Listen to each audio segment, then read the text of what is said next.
Bonjour à tous, on va commencer un ensemble de capsules pour expliquer la notion d'intégrale généralisée.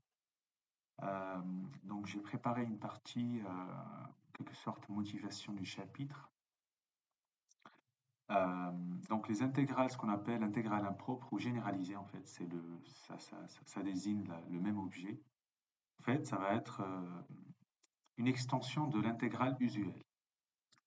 Euh, va être définie par une forme de passage à la limite dans des intégrales. Alors, on va voir qu'on va noter, en note général, les intégrales impropres sont les distinguer des véritables intégrales ou intégrales définies. Alors, concrètement, ça parle de quoi? En fait, par exemple, les intégrales définies, les intégrales, ce qui est marqué ici, véritable intégrale, en fait, c'est ce que vous faisiez, on va dire, au lycée, c'est une intégrale, donc, je sais pas, de 1 à 4 de la fonction exponentielle de x dx. Vous voyez?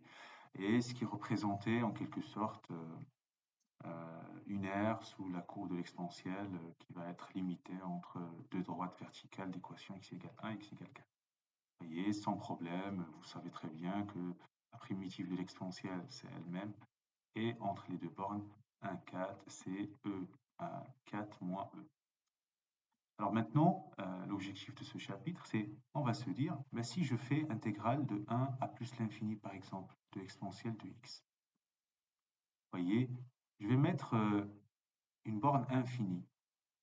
Euh, je viens à l'instant j'étais en train de parler d'une aire sous la courbe, etc., entre limité sous la courbe et délimité par deux droites verticales. Ben maintenant, si je mets à plus l'infini, quel est ce sens en fait?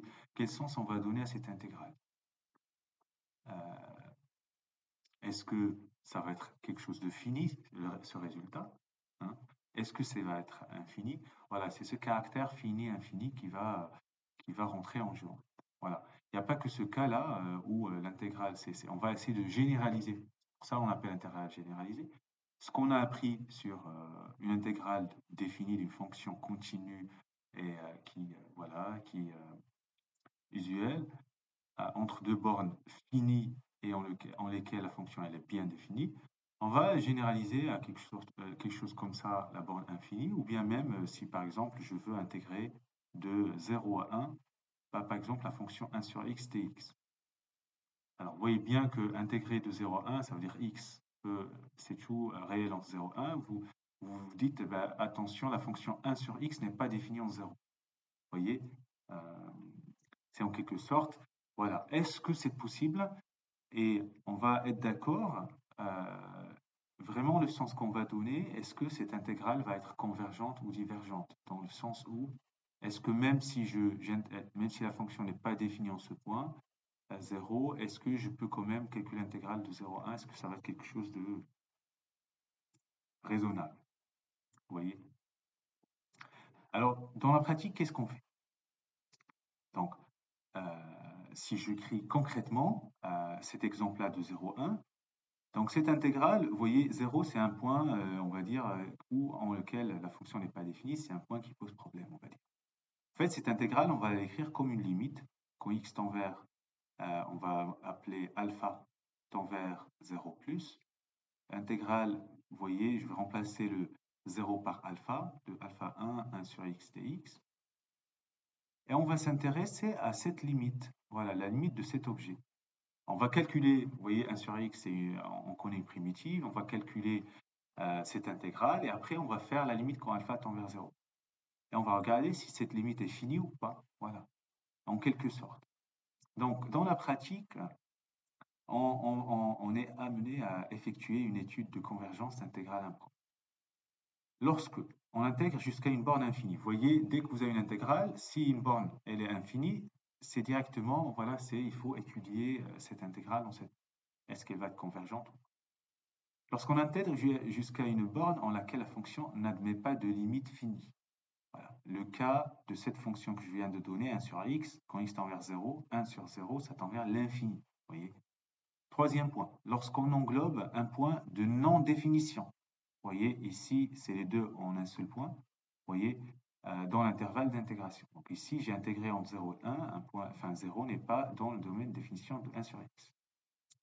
En fait, alors, ce qu'on va faire, dans chaque cas, on évaluera l'intégrale définie comme une fonction d'une des deux bornes et on prendra la limite. C'est exactement ce que j'écris ici. Donc voilà, on va poser alpha, la borne qui pose problème, quand c'est valeur finie, voilà, ou bien infinie d'ailleurs, hein. Et après, on va passer à la limite quand alpha tend vers 0 ici. Ici, pour exponentielle, on posera un bêta et on fait la limite quand bêta tend vers l'infini et on regarde. Alors, ça, c'est, on va dire, le côté, on va dire, pour commencer, tout sympa, etc. Mais attention, là, j'ai un sur x, je connais une primitive. Là, j'avais exponentielle x, je connais une primitive. Mais si j'ai une fonction bizarroïde dont la primitive, elle est inconnue. Donc voilà, je peux donner plein d'exemples. Comment on va faire? Alors, voilà, déjà, on va commencer déjà par poser les choses, expliquer un petit peu, et on va voir qu'il y a en fait beaucoup de techniques. C'est pour ça que j'ai décidé de couper ce cours en plusieurs parties. Alors, prenons un petit peu une définition qu'on trouve dans les livres, etc. Je prends un intervalle I, vous voyez, fermé en A, ouvert en B. Ok. Donc, c'est un point en lequel la fonction n'est pas définie. Ok. Le B peut être égal à l'infini d'ailleurs. Vous voyez. Alors, on dit que l'intégrale de f sur AB semi-ouvert, donc fermé en A, ouvert en B, converge lorsque la fonction définie par f de x, vous voyez, à la place de B, on a remplacé par x, vous voyez, on a mis x et on a mis cette fonction f de x. Et on va regarder la limite de cette fonction, on va regarder la limite quand x tend vers b, ici c'est un b-, mais bon, de f de x, est-ce que c'est fini ou non? Vous voyez? Comment faire? Ben, il va falloir calculer cette intégrale. Maintenant, j'ai mis un x, il n'y a plus de problème, ça veut dire je peux calculer mon intégrale. Voilà, donc c'est ce qui est marqué. Donc lorsque cette fonction définie par f de x admet une limite finie, vous voyez, lorsque x tend vers b dans i. Et on dit que l'intégrale de f converge sur l'intervalle semi. Dans ce cas-là, dès qu'on va confirmer que ça converge, bah, en fait, on va noter cette limite. On peut marquer le point B en tant que borne de l'intégrale. D'accord? Alors, le réel ainsi défini est appelé intégrale généralisée ou impropre de f sur AB. AB ouvert en B. Dans tout autre cas, on dira que l'intégrale de f sur AB semi-ouvert est divergente. Okay. Et dans le cas de la convergence, on a cette égalité. L'intégrale de a à b f de t dt, c'est la limite quand x tend vers b- de a à x f de t dt. Ok. Les remarques. Une intégrale impropre ou généralisée est alors définie comme une limite d'intégrale propre, soi-disant, ou d'intégrale d'une fonction où la fonction est bien définie sur l'intervalle d'intégration. Vous voyez? Donc, le fait de faire ça, c'est une astuce. C'est pas du bricolage, c'est vraiment quelque chose de correct. Et le fait de d'écrire ça limite de quelque chose, ou cette nouvelle chose, vous voyez que j'ai mis a à x, x ne pose plus problème tant que je ne suis pas encore en train de calculer la limite. Donc, je peux faire tout ce que je veux avec cette intégrale. Ça veut dire calcul intégral, effectuer des opérations, voilà. Donc, la nature d'une intégrale impropre est son caractère divergent ou convergent. Deux intégrales sont alors de même nature lorsqu'elles sont toutes les deux convergentes ou toutes les deux divergentes. Voilà. Alors, on va voir un exemple, enfin des exemples. Allez. Donc, la première question, calculer les intégrales que vous avez. Alors, si on veut corriger ça, correction. Alors, premier exemple, donc intégrale de 1 à plus l'infini de 1 sur t 3 dt. Alors, bon, il dit calculer les intégrales, mais vous avez bien l'infini ici, on va dire que c'est la limite quand x tend vers plus l'infini, de l'intégrale de 1 à x de 1 sur t cube dt. Vous voyez? Donc je vais calculer cette intégrale, ok? Je vais calculer cette intégrale, et après on va faire la limite quand x tend vers, donc plus l'infini, l'intégrale de 1 à x de 1 sur t cube dt. Bon, ben, on n'a pas besoin d'apprendre par cœur, c'est t puissance moins 3 dt. Et donc, on peut appliquer la règle t puissance moins 3 plus 1 sur moins 3 plus 1. Ok, donc entre 1 et x. Alors ça c'est quoi? Donc c'est t puissance moins 2 sur moins 2, donc ça fait moins 1,5 et 1 sur t au carré. Entre 1 et plus l'infini. Ok, alors plutôt c'est entre 1 et x.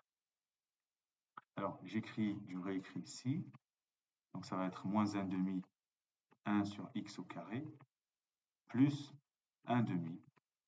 Et puis en 1, ça fait 1 sur 1, ça fait 1,5. Donc ça fera moins 1,5 fois 1 sur x carré, plus 1,5. Alors maintenant, ça c'est l'intégrale de 1x, 1 sur t cube dt. Donc je passe à la limite quand x tend vers plus l'infini. L'intégrale de 1x, 1 sur t cube dt. Donc ça va être la limite à droite de cette égalité, x tend vers plus l'infini, moins 1,5, 1 sur x carré plus 1,5. Et donc ça va faire 0 plus 1,5, ça va être 1,5. Donc, alors, qu'est-ce qu'on va déduire? Donc, qu'est-ce qu'on a trouvé? Donc, 1, intégrale de 1 plus l'infini, de 1 sur t cube dt converge, parce qu'elle est vaut et intégrale de 1 plus l'infini de 1 sur t cube dt, ça vaut 1,5. Voilà. Alors, c'est parmi les cas les plus simples où on a une primitive, en fait. Alors, deuxième, c'est intégrale de 0 à 1 ln de t. Alors, deuxième, intégrale de 0 à 1 ln de t dt. Alors ici, vous savez qu'il y a un problème en 0, parce que la fonction n'est pas définie en 0. D'accord? Donc c'est la limite quand x tend vers 0, plus de l'intégrale de x à 1 ln de t dt. Alors ça fait, donc voilà, donc on va calculer l'intégrale de x à 1 ln de t dt. Et donc on connaît une primitive de ln de t, c'est t ln de t moins t entre x et 1. Et on va remplacer donc en 1 ln de 1 moins 1, moins parenthèse x ln de x moins x. Très bien. Donc, qu'est-ce qu'on trouve? Donc, ça, donc ln de 1, ça fait 0, fois 1, donc 0, donc il reste moins 1, et puis moins x ln de x, plus x. Très bien, donc on va calculer la limite quand x tend vers 0 plus, de x à 1, ln de t t. Et donc, ça va être la limite quand x tend vers 0, plus de moins 1 moins x ln de x plus x. Alors, ça va faire moins 1, moins 0 plus 0. Ça fait moins 1. Alors, on va expliquer pourquoi ça. Alors, pourquoi ça? Ben, en fait, la limite quand x tend vers 0 plus de x ln de x, ça fait 0 par croissance comparée. Ça, il faut le connaître. Donc, bonne nouvelle, cette intégrale elle est convergente. Donc, intégrale de 0 à 1 ln de t dt est convergente et vaut moins 1. Très bien. Alors maintenant, on va revenir à la question 2. Maintenant, la question 2, il ne demande pas de calculer, il demande plutôt de donner la nature des intégrales. Alors, on va prendre la première. Donc, la question 2, intégrale de 1 à plus l'infini de 1 sur t dt. OK. Donc, ça, c'est la limite quand x tend vers plus l'infini de l'intégrale de 1x, 1 sur t dt. D'accord? Mais 1 sur t, on connaît une primitive. Donc, l'intégrale de 1x de 1 sur t dt, une primitive, c'est ln de t et entre 1 et x. Donc, ça va faire ln de x moins ln de 1, ça va faire ln de x. Et donc, on va faire la limite quand x tend vers plus l'infini, de 1 sur ax, 1 sur t dt.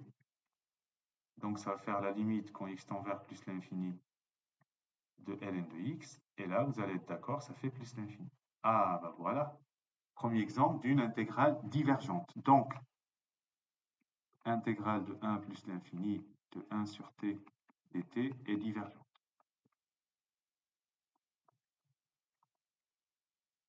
Voilà. Alors, la deuxième, intégrale de 0 plus l'infini cos t dt.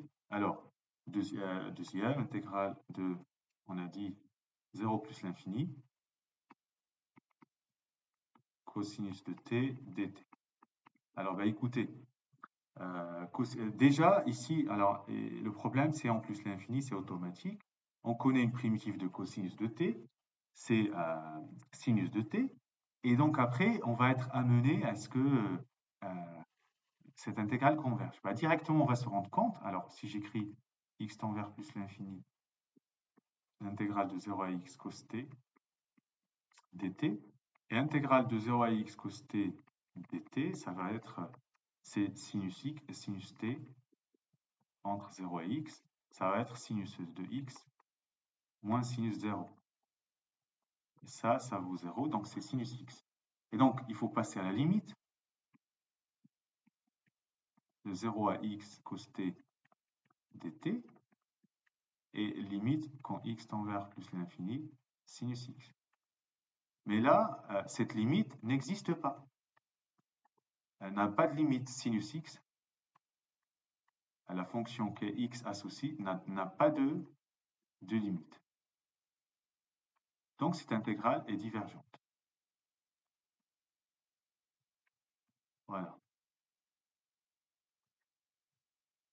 Donc voilà, donc c'était une première partie. On va revenir sur une deuxième et on va donner un peu plus d'informations sur les intégrales généralisées. Merci et bon courage.